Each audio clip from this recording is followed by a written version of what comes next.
Coach Mooney, a new setup, obviously, a lot of new players, fresh set of coaches. Could you sort of look forward and look back, and where are you right now? Yeah, so I would, for the players' part, I think the thing that really sticks out to me is there are a lot of new players, but not necessarily just young players, and so that's just a sign of the times. I think there'll be, not so many teams in the country that'll be young, at least, especially during this, COVID bonus year time.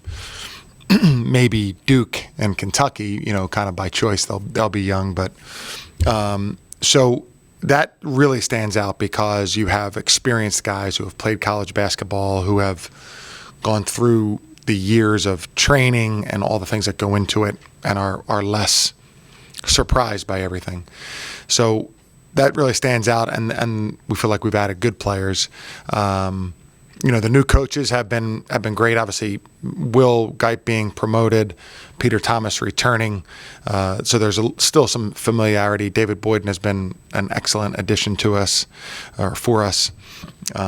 So we feel like we're in, and the year-roundness of college basketball now, having had all summer and fall. So we feel like we're in a good spot. We felt like the scrimmages were, well played, and and feel like that we have a good team. We have good players who can do things on the court. We have good size. We have good depth, good length, experience. So we feel positive about where we are right now. Could you discuss Tyler Burton and perhaps a step he's taken since the conclusion of last year, and if that perhaps was based on what he was, the opportunity he got to go around and work out with NBA teams? Sure. Well, Tyler has been tremendous. Obviously, he's so close to having been in an NBA program right now, and because of his decision to come back is tremendous for us. But he has really, I'd say, really improved in terms of his passing, his sense for the game. His overall confidence is very high. Obviously still just a tremendous young man. I think that he's really working at being a leader on the team. But when he plays, I think his confidence is very evident. And in terms of, taking his time with the ball, taking his time with decisions, not being rushed whatsoever, feeling confident enough that if he gives up the ball, that it'll come back to him, those kinds of things. But yeah, he's been really tremendous and very, very impressive. And your feeling on the non-conference schedule? Well, I think that it's a very good schedule. I think it's getting harder and harder. I look around the A10 always to see who's playing what teams, and it seems to me that it's getting harder and harder to schedule. It's obviously almost impossible to get a home-and-home with a high major team. And that's a concern because on Selection Sunday, they'll usually strength of schedule usually comes into play when they're talking about this team is in, this team is out.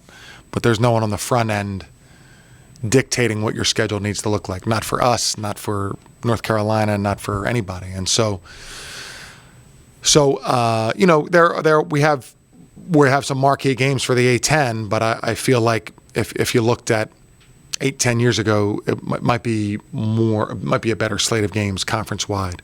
I think our schedule is very good. I think adding Wichita State is a great series for us. Obviously, the tournament in Barclays Center is terrific. The Clemson game, so I think we've given ourselves a chance to play against some of the best competition. But I can tell you that it's definitely getting much harder. Thank you. Mm-hmm. How big is the difference in optimism, interest, and enthusiasm between a team that is excused in the first or second round of the A10 tournament and one that wins the whole thing and wins an NCAA game besides? Yeah, I mean, it changes everything just because of the attention that's put on those games and how significant and important they are. So it changes everything, and I think it gives, it certainly helped us recruit in the spring in terms of the 3 guys that we're able to bring in out of the transfer portal, and it has an impact on everything. Going into that game against Iowa, they were the Big Ten champion and a lottery pick or a top 5 pick on the team, and to have a win in that setting in that tournament is tremendous. And, so I think then comes the opportunities to maybe, recruit well, to have fans more excited, to have overall enthusiasm around the program be higher. And it definitely is. And, we feel like we have to kind of now earn that level of enthusiasm with how we play going into this year. And how has it impacted you to have those additions to your resume?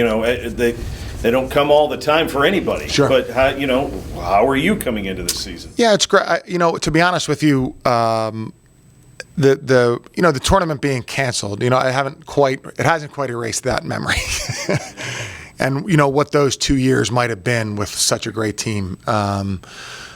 Because that part of it really is difficult, because to have 5 juniors on a team who are 1,000-point scorers, and then if everything had been normal, probably 2 cracks at a run in March, or have 2 runs in March. That would have been.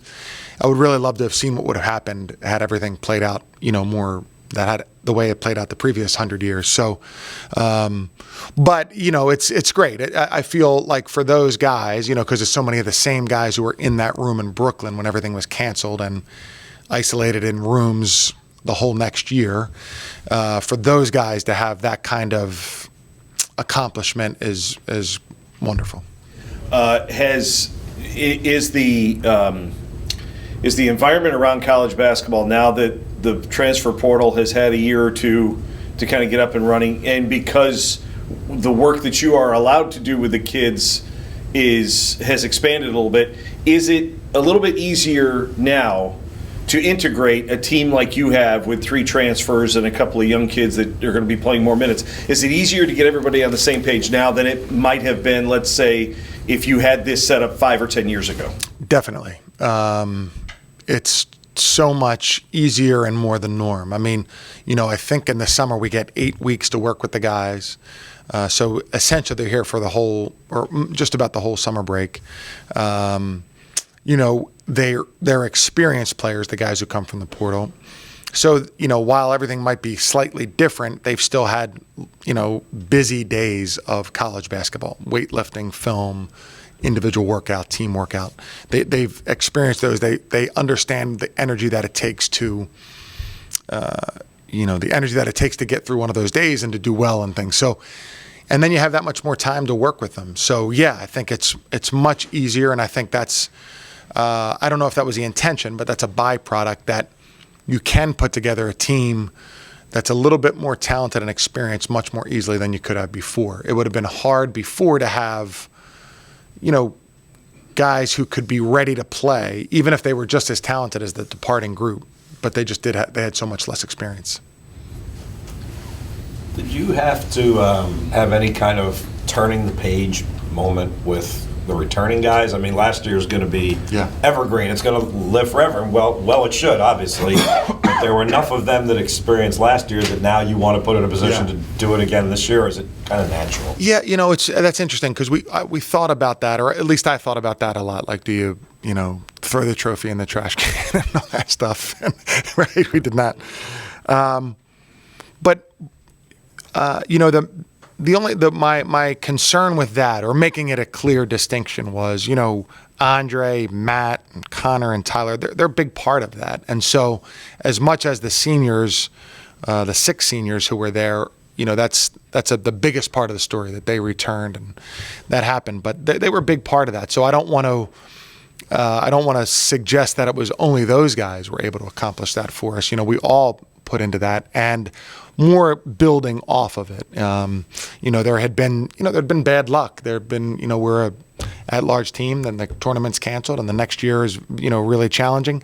And so for that to happen was wonderful and great, but we all contributed to it, and those players contributed. So I didn't want to draw the line. I wanted to more build upon it. Will any of those seniors be back for Monday night? They will. Jacob Gilliard. Friday. Friday, yeah. Sorry. Jacob Gilliard, Nick Sherrod, and Sullivan Cooley so far. So that's who will be back.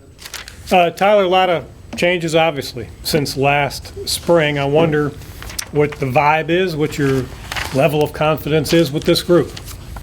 Yeah, my level of confidence is really high. I like the way we performed in our scrimmages. I like the way we've been practicing. I like the energy that we have.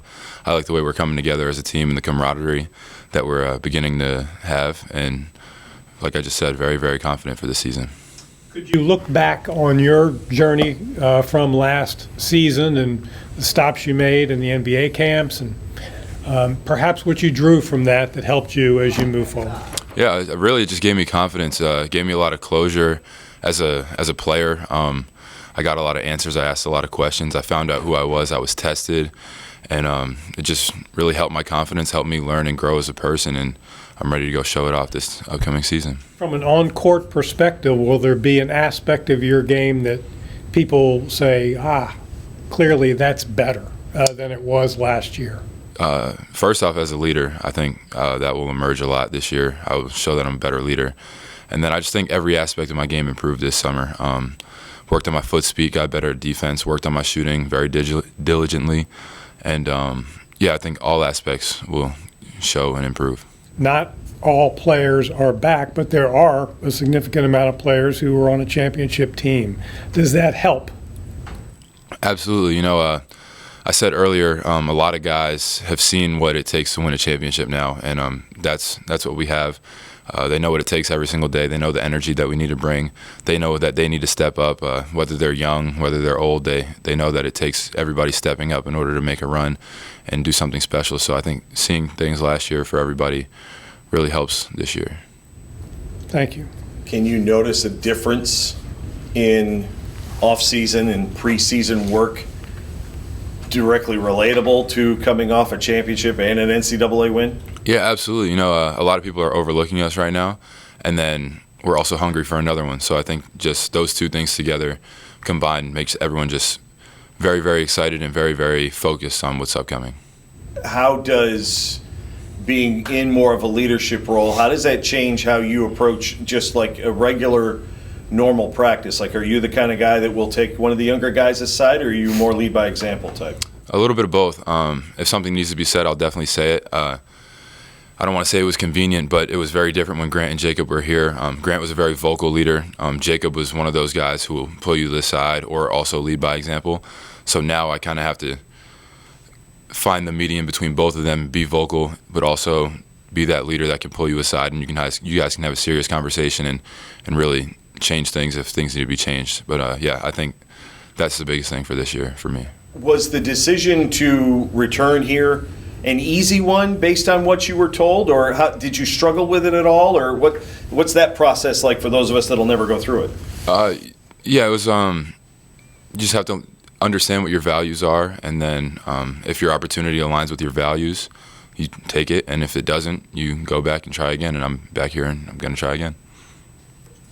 How did the returning guys, particularly you and Matt and Goose, kind of integrate the new guys that came in? I mean, this program doesn't take a lot of transfers in, and all of a sudden, here are 3 transfers coming from other programs to, kind of bring them into the fold, show them this is kind of the Richmond way, that kind of thing. Yeah, it was a little different dynamic. I think Connor's the only transfer that we had, and we came in together. So at that point in time, I didn't really know much about the Richmond offense or the Richmond system. But like these guys coming in, I think it was really, really helpful for them to be veterans and have played a lot of games, so they understand the speed of college basketball. They understand the dynamic of practice, that you just got to come in, you got to play hard. You don't have to rush through everything, but you have to move quick. And I think that was really helpful for the transfers coming in here. And then it's another great example for the young guys and the freshmen coming in here.